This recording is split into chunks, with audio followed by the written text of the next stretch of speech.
बेले 2020 मार्च हाँ एप्रिल रु तो स्टार्ट हो गला कोरोना तारी भितर मोर बड़ झीर बाहागर सेप्टेम्बर 20 तो सेप्टेम्बर 20 21 ना नहीं 21-22 नहीं 10-11 तार बाहागर थिला एते आशीर्वाद कले प्रभु जेते बाहागर जो माने सब काम कले जेते लोक आसीतिले पुणी आमे एठु पुणी गुजरात गलु माने सेठी जाइकिना भी अटेंड कलु तांको रिसेप्शन कहीं इनस गुजरात रो तो आमे समस्त सेठी भी गलु आमर प्रत्येक जीवार आसीबार प्रत्येक कार्य प्रभु एते आशीर्वाद कले एते पीक पीरियड रे कोरोना थिला केही एफेक्टेड हिनु सेरा सबु प्रभुंकर आशीर्वाद प्रभु हमको केते दया कले प्रभु कर सेति पय महिमा हो तापरे प्रभु से माने पुनी 7 दिन पर से माने पुनी हॉस्पिटल रे 2 जण जाको डॉक्टर अछंती से माने से कोरोना समय रे ही 10 तारिख रे 11 तारिख रे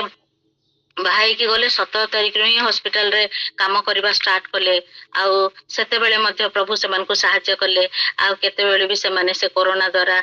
एते पेशेंट देखंती किंतु प्रभु से मानको सुरक्षा देले ए कोरोना समय माने प्रभु हमनको जीवारे आसीबारे जिते लोक आसीतिले अटेंड कले केही मध्ये एफेक्टेड हिरांती सबु प्रभुंकर आशीर्वाद आउ प्रभु गौरव पांतु आउ साक्ष्य द्वारा प्रभु गौरव पांतु आउ समस्ते प्रार्थना करिवे झियो जोई 2 जण जाको एबे दोहा कतर कैपिटल दोहा रे से माने 2 जण जाको डॉक्टर अछंती से माने ई युद्ध परिस्थिति रे भी हॉस्पिटल और मिलिटरी तो काम चली से माने सबुदिन ड्यूटी जाती प्रार्थना रखिए प्रभु जमी से सुरक्षा दिंतु से जीवन देखिए प्रभु गौरव पाऊ था समस्त praise the Lord. Praise the Lord. बहुत बहुत धन्यवाद रीतामणी मल भाई को रीतामणी को सुंदर साक्ष्य पाई सब बेले तो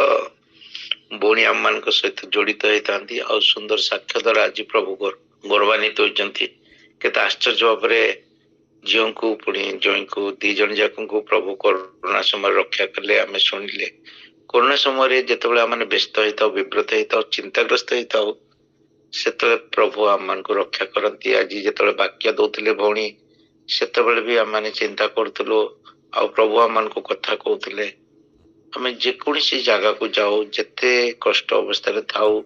जिते थर दूर को चली गले प्रभु आम मान को भूलती ना जो साक्ष्य दौले से भी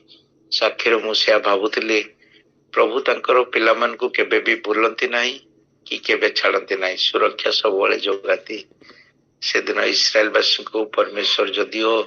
सजाड़ा कष्ट मध्य जावाक पकई फेरी आसवाक इच्छा करते